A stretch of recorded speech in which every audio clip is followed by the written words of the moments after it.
오늘 이 시간은 긍휼히 여기는 자는이라는 제목으로 말씀을 증거하겠습니다. 우리가 병원이나 헬스장을 가보지 않고도 내가 비만이다라고 하는 사실을 알 수 있는 방법이 있대요. 그래서 어떻게 하면 되냐면 이렇게 앞면에 그림이 그려져 있는 티셔츠를 입었는데 이 그림이 살아서 움직이는 것처럼 보인다. 그러니까 입체적으로 보인다. 그러면 이제 비만이다. 그런 이야기고요. 그리고 이제 뭐 자양자를 하든지 우양우를 이렇게 하잖아요. 몸을 돌리잖아요. 그랬을 때 이 뱃살과 엉덩이살에 어떤 차이가 있다. 획 돌릴 때 같이 돌아가는 게 아니라 한 0.5초 이상의 어떤 간격이 있다. 차이가 난다. 그러면 비만이다. 그런답니다. 제가 갑자기 왜 살 얘기를 하느냐. 왜 그러냐면 우리가 사람들을 만나면 제일 먼저 하는 인사가 뭐냐면 야, 너 좀 살쪘다? 몸 좋아졌다? 이런 얘기를 참 많이 하는 것 같아요. 인신 발언성, 인신을 이렇게 심하게 해치는 그런 발언을 하는 그런 경우가 많이 있는데 우리가 남의 약 좀 들추지 말고 서로가 서로를 긍휼히 여기자라고 하는 그런 마음을 갖자라고 하는 생각에서 이야기를 했습니다. 우리가 이제 5번째 복입니다. 5번째 복인 긍휼에 대해서 함께 살펴볼 건데 앞에 우리가 살펴봤던 4가지 복과 그 다음에 나오는 4가지 복은 서로 긴밀하게 어떤 관련성이 있다라고 하는 거예요. 그러니까 처음에 나온 복들은요, 하나님께 대한 우리의 내적인 태도. 그래서 뭐 우리의 심령의 가난일지, 애통함이랄지, 온유, 그리고 의회적이고 목마름 같은 것은 하나님께 대한 우리의 내적인 그러한 태도입니다. 근데 그 뒤에 나오는 4가지 복은 뭐냐면 이제 그런 태도를 가지고 사람들을 향해서 겉으로 드러나게 되는 어떤 복을 말하는 거예요. 그래서 긍휼, 마음의 청결, 화평케함, 의로 인한 핍박 이런 것들이 나타나게 된다라고 하는 사실입니다. 다시 말하면 하나님께 대해서 심령이 가난해진 사람은 자기에게 아무것도 없다라고 하는, 그러니까 자기가 영적 거지라고 하는 자각을 갖는다는 거예요. 그러니까 그런 마음으로 하나님께 나아가면 하나님께로부터 긍휼함을 입게 된다는 것이죠. 그렇게 하나님의 긍휼을 입은 사람은 타인을 향해서도 어떻게 하게 되냐면 긍휼하게 대하게 된다. 긍휼히 여기게 된다라고 하는 그런 이야기입니다. 그리고 애통해하는 사람은 뭐냐면 자기 죄 때문에 눈물 흘리게 되는 거죠.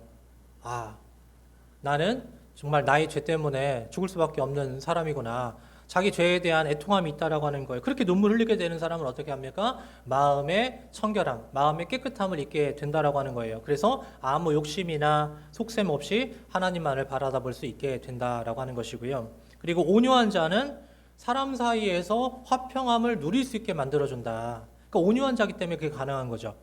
그리고 마지막으로 의에 줄이고 목말라 해서 하나님께서 그에게 의로 배부르게 해주신 사람은 의로 인한 핍박을 견딜 수가 있다. 그러니까 하나님께서 의로 인해서 목말라 한 사람에게 의로 배부르게 해주지 않은 사람은 의로 당하게 되는 핍박을 견딜 수가 없다라고 하는 거예요. 그러니까 하나님께 그러한 복을 받은 사람만이 의로 인한 핍박도 잘 견디고 이겨낼 수 있다라고 하는 사실이에요. 당시 로마는 이 긍휼함과는 굉장히 거리가 먼 사회였습니다. 긍휼이라고 하는 개념이 거의 희박했어요. 그래서 뭐 자비를 베푼다든가 사랑한다든가 뭐 그런 것들이 굉장히 부족했습니다. 매우 비인간적인 그런 상황이었습니다. 그러니까 귀족들만 자기들끼리 어울리면서 호의호식하면서 어울리고 그리고 자기들만 최고다라고 이렇게 했지 자기들이 부리는 사람들에 대해서는 정말 비인간적인 대우를 하지 않았습니까? 자비도 베풀지 않았고요. 그런데 그게 로마 사람들만 그랬느냐? 아니에요.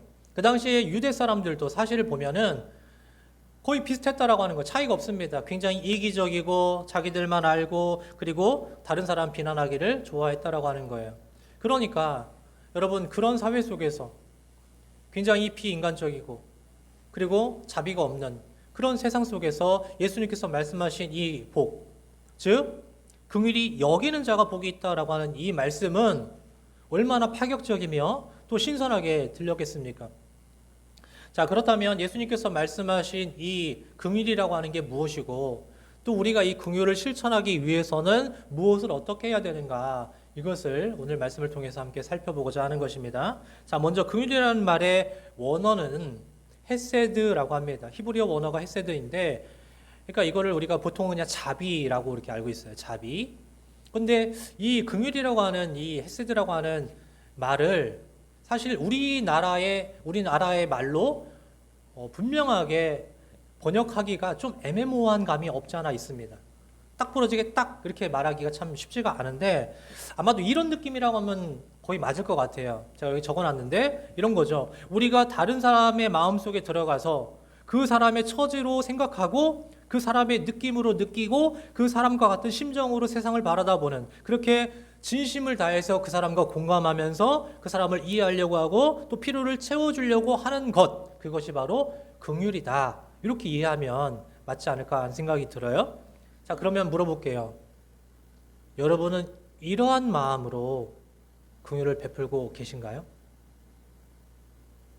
이와 같은 모습으로 여러분은 긍휼을 베풀었습니까? 아마 그렇지 않을 거예요. 거의 많은 분들이 그렇지 않을 거다라고 하는 생각이 들어요. 여러분, 어줍지 않은 동정심이나 아니면 누군가를 안타까워하는 그런 마음은 긍휼이 아닙니다. 긍휼이라고 말할 수가 없어요. 다만 어머니가 자식을 생각하는 마음 있잖아요. 자식이 지금 어려움 당했고 아픔을 겪고 있어요. 그러면 부모의 입장에서 무슨 생각이 듭니까? 내가 대신 아파주고 싶고 내가 대신 저 일을 당해주고 싶고 하는 그런 마음이 들지 않습니까? 내 자식이 아픈 꼴 못 보지 않습니까? 단장이 끊어지는 아픔이라고 하잖아요. 내 몸속에 있는 창자가 다 마디마디 끊어지는 것 같은 그런 아픔을 느낀다잖아요. 자식이 어려움 당하면. 그게 부모의 마음이란 말이에요. 또 사랑하는 사람들끼리, 뭐 연인이든 부부든 사랑하는 사람들끼리도 서로의 마음에 공감하면서 또 서로의 필요를 채워주려고 하는 그런 마음들이 있지 않습니까? 그런데 엄밀하게 말하면 이것조차도 긍휼이라고 말하기가 어렵다는 거예요. 왜 그러냐면 부모가 자식을 생각하는 것뿐만 아니라 또 사랑하는 사람들 사이에서도 여러분 이런 마음이 있을 수 있잖아요. 상당 부분 이기적인 마음도 있을 수가 있다라고 하는 거예요. 내가 자식을 생각하는데 무슨 아가페적인 그런 사랑으로만 되는 게 아니라 내가 얘한테 잘해줘야만 얘도 나중에 나한테 잘하겠지, 이런 마음이 거기에 들어가 있다면요, 그러면은 그건 긍휼이 아니라는 거예요. 그건 마찬가지예요. 부부간에도 내가 남편한테, 내가 부인한테 이렇게 해주면 다음번에는 뭐 기념일 때 이렇게 해주겠지, 이런 마음으로 만약에 잘해줬다, 그렇게 공감해줬다, 그러면 그거는 긍휼이 아니다라고 하는 것입니다. 그러면 진정한 긍휼은 누구만 할 수 있느냐? 바로 하나님만이 할 수 있다라고 하는 겁니다. 진정한 긍휼은 하나님만이 할 수 있어요. 그래요, 여러분 아시다시피 이미 하나님께서 예수님을 통해서 우리에게 그런 긍휼을 베푸시지 않았습니까? 하나님이신데 육신을 입고 인간 세상에 오셨어요. 이 땅에 오셨단 말이에요. 성육신하셔서. 뿐만 아니라 십자가상에서 완전한 긍휼을 우리에게 보여주시지 않았습니까? 그래서 그 예수님께서 여러분 십자가에 달려서 우리의 모든 죄악을 짊어지시고 죽으시고 대신하시고 그래서 우리를 살리시고 구원하신 그러한 모습을 통하여서 우리는 하나님의 진정한 긍휼을 다 경험하고 알게 된 줄 믿습니다. 그렇기 때문에 예수님께서 말씀하신 이 긍휼은 어떤 인간사회에서 말하는 그러한 어떤 뭐 동정심이라든가 안타까움 이런 걸 말하는 게 아니라 하나님의 긍휼, 하나님께서 우리에게 행하신 그 긍휼에 대해서 말씀해주고 있는 것입니다. 그리고 바로 그 예수님께서 이 긍휼의 대명사가 되신다라고 하는 사실입니다. 여러분 아시다시피 예수님께서 인간들과 함께 고통을 함께 나누어 주셨고요. 또 죄악을 담당하심으로 인하여 긍휼을 보여주시지 않았습니까? 예수님은 먹을 게 없는 사람들한테 오병이어를 베풀어서 그들을 배불리 먹이셨고, 또 질병에 걸려서 아픔 당하고 있는 사람들에게 그 사람들에게 죄에서 해방시켜 주셨고, 또 귀신 들려가지고 질질 끌려다니는 사람들을 해방시켜 주셨다는 겁니다. 심지어는 죽은 사람까지 살려주심으로 인하여서 주님께서 우리에게 베푸시는 긍휼을 온전하게 보여주셨다는 거예요. 근데 여러분 문제가 뭔지 아십니까? 예수님은요 긍휼이 필요하고 또 긍휼을 받을 만한 그런 사람들에게 아낌없이 긍휼을 베푸셨지만 정작 그 사람들로 하여금 긍휼함을 받지는 못하셨다라고 하는 사실입니다. 예수님께 긍휼함 받은 사람들이 어떻게 해서 예수님을 십자가에 매달아 죽게 만들었지 않습니까? 그렇기 때문에 여기서 말하는 긍휼이라는 것은 긍휼로 보상받는 어떤 인간의 덕목을 말하는 것이 아니라 이것은 하나님의 일방적인 자비하신 성품이다. 이렇게 우리가 알면 될 것 같아요. 어떤 예비 신부가 드레스를 맞추기 위해서 웨딩샵에 갔어요. 근데 이제 여러분 웨딩 드레스를 골랐을 때 여러분 아시겠지만 되게 까다롭게 고르잖아요. 그냥 가가지고 이거요. 그리고 그거 입고 나오지 않잖아요. 이것도 입어보고 저것도 입어보고 막 고르지 않습니까? 근데 이 신부는 들어가가지고요. 이렇게 말하는 거예요. 가장 소리가 많이 나는 웨딩 드레스가 어디 있습니까? 라고 물었대요. 여러분 그런 거 물어봐요? 가장 소리가 이렇게 움직였을 때 바스락바스락 사각사각 거리면서 제일 소리가 많이 나는 그런 드레스가 뭐가 있습니까? 이렇게 안 물어보잖아요. 근데 그걸 물었다는 거예요. 그래서 의아하게 생각하는 의상실 이 사람이 주인이 아니 뭐 디자인이라든가 색깔을 봐야지 왜 그런 걸 찾으십니까? 일생에 한 번뿐인 결혼인데 왜 그런 걸 찾으십니까? 그랬더니 신부가 그랬대요. 제 신랑은 시각 장애인입니다. 결혼할 때 소리가 나야 제가 옆에 있다라고 하는 것을 인식할 것이고 그래야 마음 편하게 결혼식을 순조롭게 진행하지 않겠습니까? 라고 하는 그런 말을 했다라고 하는 거예요. 여러분 신부 입장에서 사실은 만약 일평생 한 번뿐인 그런 결혼이라고 하면은 그 결혼식 날에 정말 최고로 이쁜 드레스를 입고 싶은 마음이 왜 없겠습니까? 그런데도 불구하고 누구한테 맞춰준 거예요? 자기 신랑한테 모든 걸 다 맞춰준 겁니다. 상대방의 처지에서 공감하고 그 사람의 필요를 채워주려고 하는 그 마음, 이것이 바로 긍휼함 아니겠습니까? 자, 이제 슬슬 연말이 다가옵니다. 날씨가 많이 추워졌죠?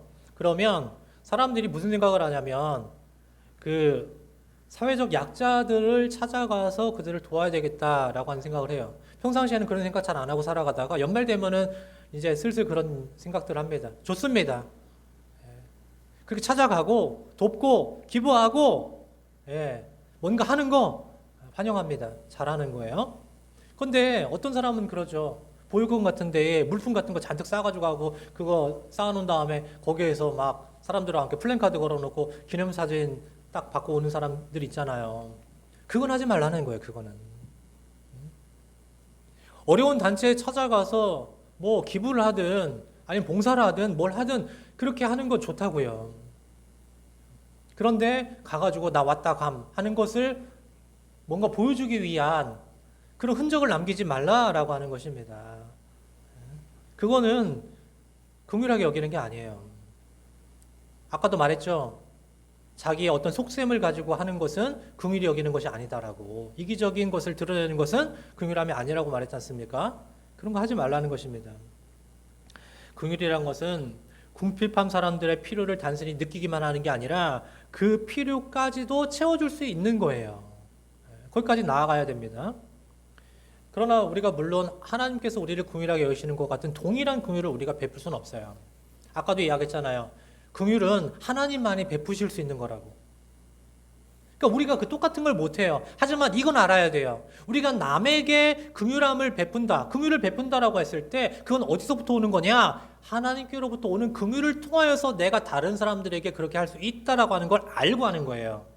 내가 착한 사람이고 내가 다른 사람들을 보면은 뭔가 돕고 싶은 마음이 굴뚝 같아서 그래서 그렇게 되는 게 아니라 하나님의 긍휼을 힘입어서 내가 그렇게 하게 된 거다라고 하는 사실을 알고 하라는 것입니다. 자, 예수님은요, 하나님의 긍휼이 이런 거다. 너희는 하나님의 긍휼을 입은 자들이니까 복되도다. 이렇게 말씀하시는 게 아니에요. 그냥 뭐라고 말씀하셨어요? 긍휼히 여기는 자는 복이 있도다라고 말씀하셨어요. 그 무슨 말입니까? 하나님께로부터 오는 그 긍휼을 타인에게 베푸는 사람이 복이 있다. 이렇게 말씀하시는 거거든요. 가령 어떤 사람이 행실이 바르지 못한 사람이 있다고 칩시다. 그러면 여러분 그런 사람 옆에 가고 싶지 않죠?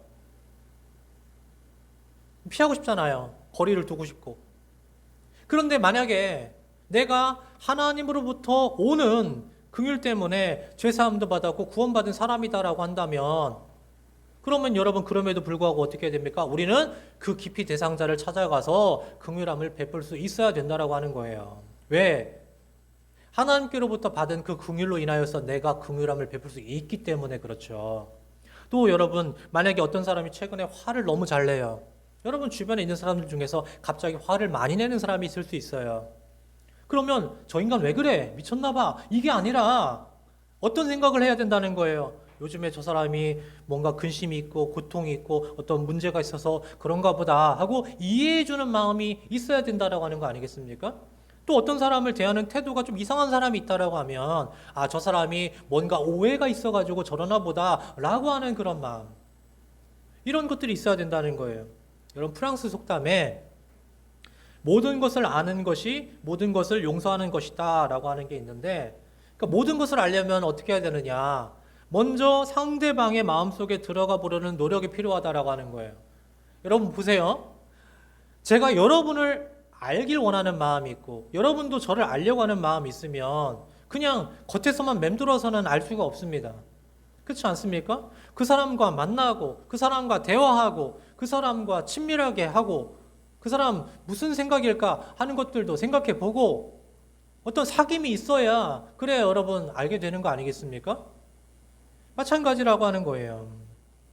나와 저 사람이 무관할지라도, 저 사람의 일이 나의 일과 무관하다고 할지라도 적극적으로 내가 그 사람의 처지에서 이해하고 부족함을 채워주려고 하는 거, 그런 노력, 이게 바로 긍휼이다라고 하는 것입니다. 그런 의미에서 마태복음 18장 21절에서 25절에 나오는 왕에게 만달란트를 탕감받은 신하가 있거든요. 근데 나가다가 누굴 만났냐면 자기한테 100데나리온 빚진 친구를 만났어요. 근데 만나자마자 어떻게 합니까? 멱살 잡고 빨리 빚 갚으라고 막 독촉을 하잖아요. 여러분, 이 말씀을 통해서 우리가 알 수 있는 게 무엇입니까? 자비가 무엇이냐라는 거예요. 자비가.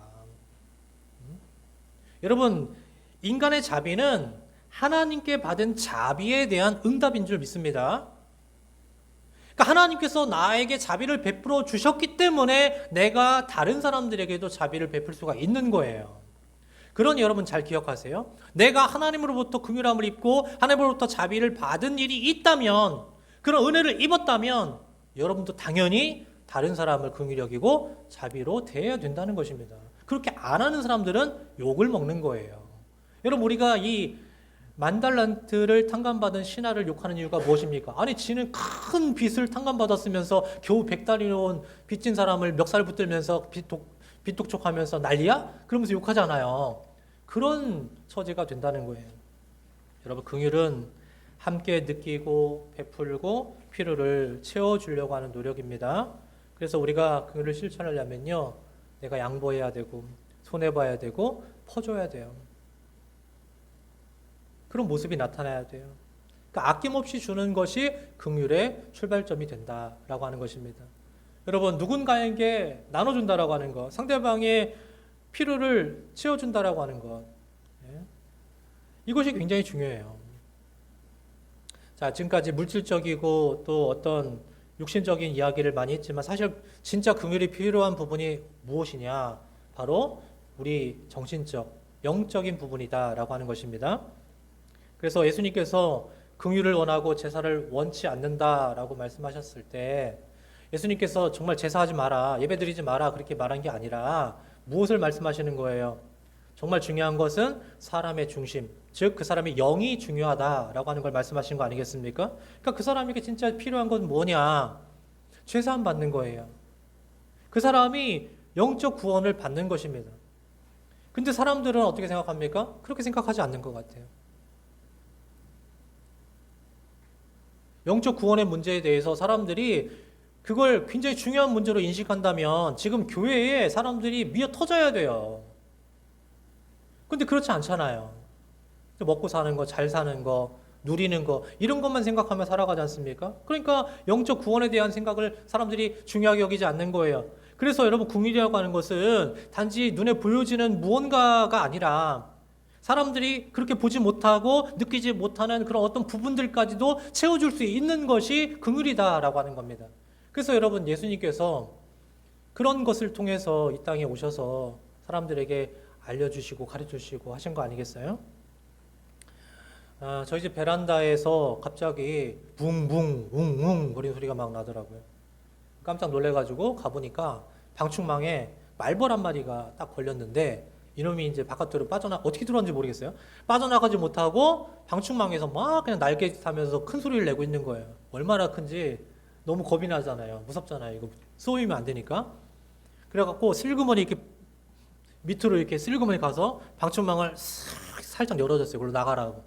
그랬더니 이놈이 방충망을 열어줬더니 이번에는 어떻게 하냐면 그 유리창문 있잖아요. 아니 그럼 나가면 되는데 유리창문으로 가더니 거기서 또 붕붕거리고 있는 거예요. 못 나가고. 참 왜 저러나 그랬어요. 아 왜 저래? 일로 나가면 되는데 왜 일로 다시 피해가지고 저러고 있어? 이거 어떻게 해야 합니까? 막대기를 하나 가져와가지고 살살 몰아야죠. 이제 몰아서 이제 나가게 하는 거예요. 근데 툭툭 치면서 이렇게 모는데 갑자기 이놈이 휙 돌더니 저한테 막 달려드는 거예요. 덤비는 겁니다. 공격을 하더라고요. 여러분, 저는 살려주려고 그런 거잖아요. 죽이려고 마음먹었으면 그냥 킬러 가져와가지고 칙 뿌렸을 겁니다. 그냥 그 자리에서. 근데 그놈을 살려주기 위해서 그렇게 막 노력하고 있는 거잖아요. 위험한데도 불구하고. 그런데 이 말벌은 오히려 저를 공격을 하더라는 것입니다. 여러분, 성도의 긍휼도 이와 마찬가지라는 생각이 들어요. 뭐냐면 우리도 불신자들 살려주려고 그러는 거잖아요. 전도도 하고 교회 초대도 하고 좋은 얘기도 해주고 그러는 거 그들 살려주려고 하는 거 아니겠습니까? 그런데 오히려 그 사람들은 어떻게 합니까? 침을 빼서 공격하려고 덤벼들더라. 이런 이야기 아니겠어요? 왜 그렇게 하느냐? 자기들한테 지금 제일 필요하고 중요한 게 뭔지를 모르는 거예요. 살아야 되는 거잖아요. 살려주려고 하는 우리들의 마음. 또 영적으로 살아야 되는 것. 그것에 대해서 알려주고자 하는데 그 사람들은 그것에 대해서 중요하게 생각하지 않으니까 결국 귀찮다고 자기를 해치려고 한다고 생각해서 우리를 공격해 오는 거 아니겠습니까? 여러분, 그런데 그러면 킬러를 가져와서 뿌리면 될까요?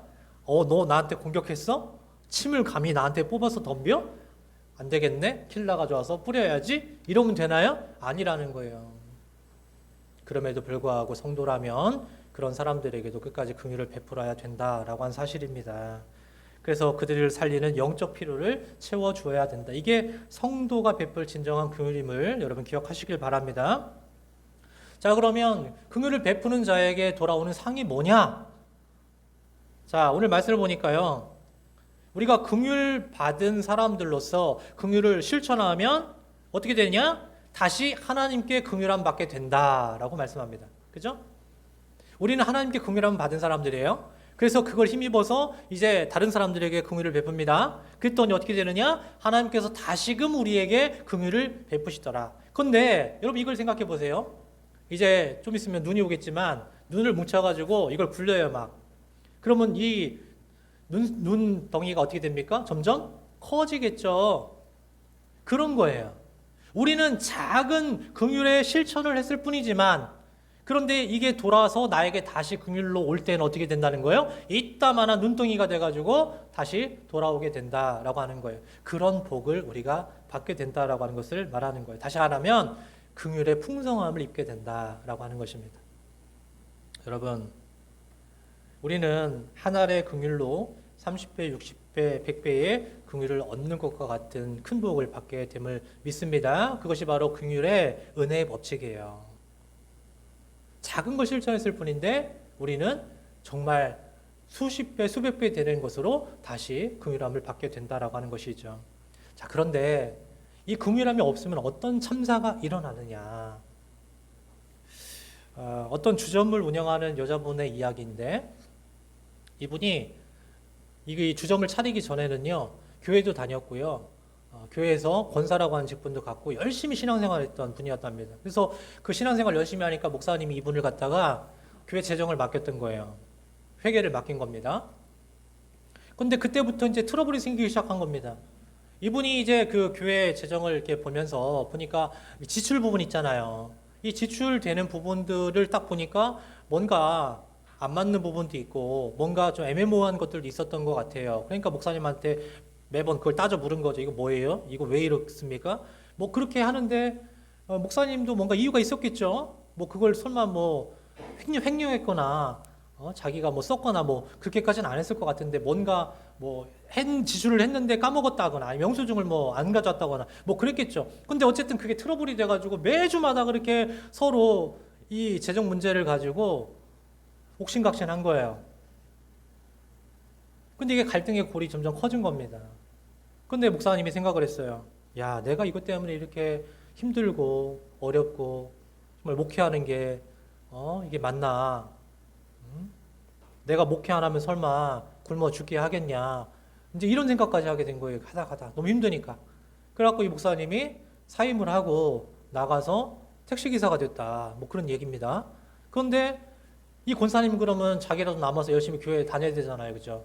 근데 이 권사님도 그 길로 교회 나와가지고 술집을 차려가지고 그다음부터 술 파는 그런 일을 하더라. 그런 얘기입니다. 근데 여러분, 이 권사님이 그때 일을 생각하면서 그때는 옳은 일이라고 생각했는데 근데 참 내가 잘못하긴 했어. 후회는 했다는 거예요.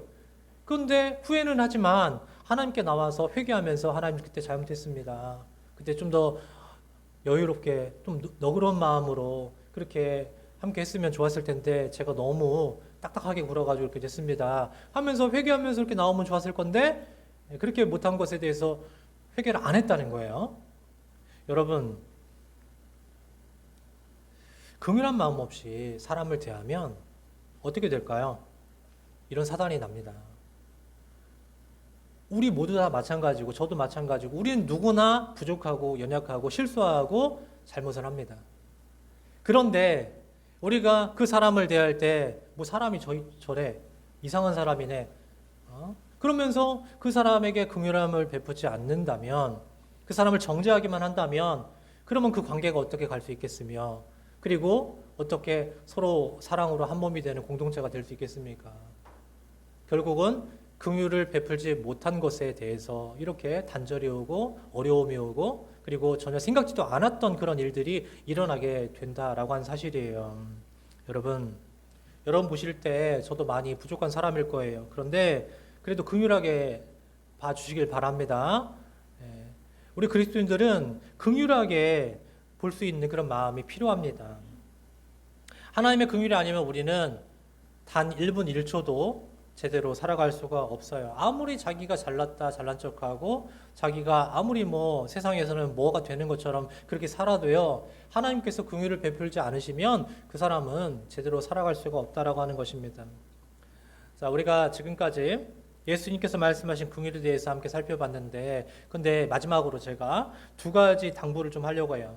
우리가 이 긍휼을 베풀 때에 두 가지 경계할 사항이 있다. 하나는 뭐냐면 이 말씀을 딱 우리가 받았을 때 마치 긍휼을 우리가 먼저 보여줘야만 비로소 긍휼을 받게 되는 것처럼 느낀다라고 하면 이건 오해다라는 겁니다. 잘못된 인식이다라는 거예요. 내가 먼저 긍휼을 베풀었을 때 그 긍휼을 내가 받게 된다. 무슨 얘기냐면 우리가 긍휼히 여기는 것을 마치 구원의 한 방편으로 여기면서 하고 있다라고 하면 잘못됐다라고 하는 거예요. 여러분, 카톨릭에서 이러한 이제 가르침을 주거든요. 어떤 선행이랄지 또 다른 사람을 긍휼히 여기는 것들 그런 공적을 내가 쌓았을 때 그럴 때 하나님께서 만족해 하시고 기뻐하시고 흡족해 하시면 그것에 대한 보상으로 그것에 대한 보답으로 나를 긍휼히 여기시고 나를 구원하신다라고 하는 그러한 말들을 하거든요. 그러니까 그건 잘못이다. 그렇게 이해했다면 그건 잘못이다. 그럼 오늘 예수님께서 말씀하시는 것이 무엇이냐? 정확하게는 이거예요. 우리가 하나님께 긍휼히 여김을 받았기 때문에 우리도 다른 사람들에게 긍휼을 베풀어야 한다. 이거예요, 그냥. 아시겠어요? 내가 다른 사람에게 긍휼을 베풀었기 때문에 하나님이 그걸 인정하셔서 나를 긍휼히 여기시는 게 아니라 하나님께서 이미 나에게 긍휼을 베푸셨어요. 내가 죄인이든 뭐든 할 것 없이 이미 긍휼을 베푸셨기 때문에 나는 당연히 다른 사람들에게 긍휼을 베푸는 것이 맞다. 이것을 말하는 겁니다. 그리고 하나님은 그걸 기뻐하신다. 그런 얘기입니다. 두 번째는 뭐냐면 사람들이 복을 받기를 원하지만 그런데 이렇게까지 하면서 복 받을 건 아니다라고 생각한다는 거예요. 복 받는 건 원해요. 근데 자기가 이렇게까지 해서 복 받기를 원치는 않는다. 자, 민수기 23장 10절에 보면요. 거짓 선지자 발람의 이야기가 나오는데 이 발람은 자기 욕심 때문에 거짓 예언을 하라는 발락의 말을 듣고 지금 거짓 예언을 하러 가다가 자기 당나귀한테 망신을 당하게 되는 그런 일을 당하거든요. 근데 여러분, 그가 이렇게 말해요. 나는 의인의 죽음같이 죽기를 원하며, 이렇게 말하거든요. 나는 의인의 죽음같이 죽기를 원하며. 근데 여러분 보세요. 자기는 의인으로 죽기를 원하는데 중요한 건 뭐냐면 의인처럼 살기를 원하지는 않아요. 이해하십니까? 나는 의인처럼 죽기를 원해요. 그런데 의인처럼 살기를 원하지 않아요. 이게 말이야 방구야. 말도 안 되는 얘기 아닙니까? 이게 가장 큰 문제예요, 여러분. 사실은 우리들의 문제일 수 있습니다. 뭐냐면, 자, 복을 받고 싶으면 어떻게 살아야 돼요? 복 받을 만한 삶을 살아야 되는 거 아니겠어요, 당연히? 개떡같이 살면서 복 주세요 그러면은 그건 말이 안 되는 거잖아요. 하나님께 복 받을 만한 삶을 살기 위해서 노력하면서 하나님께 주시는 복을 누리며 살아가면 얼마나 좋아요? 그러니까 행복한 가정을 만들고 싶어요. 이런 가정을 세웠다. 행복한 가정이 되고 싶어요. 그럼 어떻게 해야 되겠습니까? 행복한 가정을 만들기 위한 노력과 희생을 내가 먼저 해야 되는 거잖아요. 또 부흥하는 교회를 원한다. 그럼 어떻게 해야 되겠습니까? 그냥 갑자기 부흥이 딱 이루어지는 게 아니잖아요. 부흥하는 교회가 되길 원한다 그러면 성도로서 깨끗하고 기본기를 갖추고 의무를 다하고 열심히 나가서 전도해야죠. 그래야 부흥이 되는 거지. 그래 안 그래요, 여러분? 예. 그러니까 우리가 복 받기를 구하지만 그런데 복 받으려고 그렇게까지 살고 싶진 않아요. 이렇게 말하면 안 된다는 거예요. 사랑하는 여러분, 긍휼을 심으면 우리가 비록 허물이 많을지라도 하나님께서 우리를 긍휼히 여기셔서 허물을 덮어주시고 축복해 주심을 믿으시길 바랍니다. 그래서 하나님께서 긍휼히 여기시는 사람은요, 상한 심령과 애통한 마음으로 거룩한 하나님 앞에 나아가서 그분의 나라와 그의 의를 구하는 사람이에요. 그리고 그것을 베이스로 까는 사람들, 그것을 기초로 깔고 나아가는 사람들은 타인의 어려움에 공감하고 그들의 필요를 채워주려고 하는 그런 마음이 생긴다는 것입니다. 그렇게 노력하는 삶이 긍휼이에요. 그렇게 사는 게 긍휼이에요. 근데 그 긍휼은 어디로부터 온다? 하나님께로부터 온다. 내가 하나님께로부터 받았어요, 이미.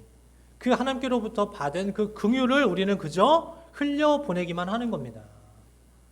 다른 사람들에게 흘려보내서 그들도 하나님의 긍휼을 받게 만드는 역할을 하는 것입니다. 그런 사람에게 어떤 복이 있느냐? 내가 흘려보낸 것에 몇십 배나 되는 복이 다시 굴러 나에게 되돌아와 하나님의 긍휼을 힘입게 되는 복을 누릴 수가 있다라고 하는 거예요. 여러분, 이게 얼마나 큰 복입니까? 일회성 복이 아니라 이건 계속되는 복이잖아요. 계속 받는 복이잖아요. 더 큰 복으로 받잖아요. 얼마나 귀한 복이고 얼마나 좋은 복입니까? 이렇게 하나님의 무한하신 긍휼의 복을 여러분들이 계속해서 받아 누릴 수 있기를, 그리고 계속해서 흘려보낼 수 있기를 주님의 이름으로 간절히 축원합니다.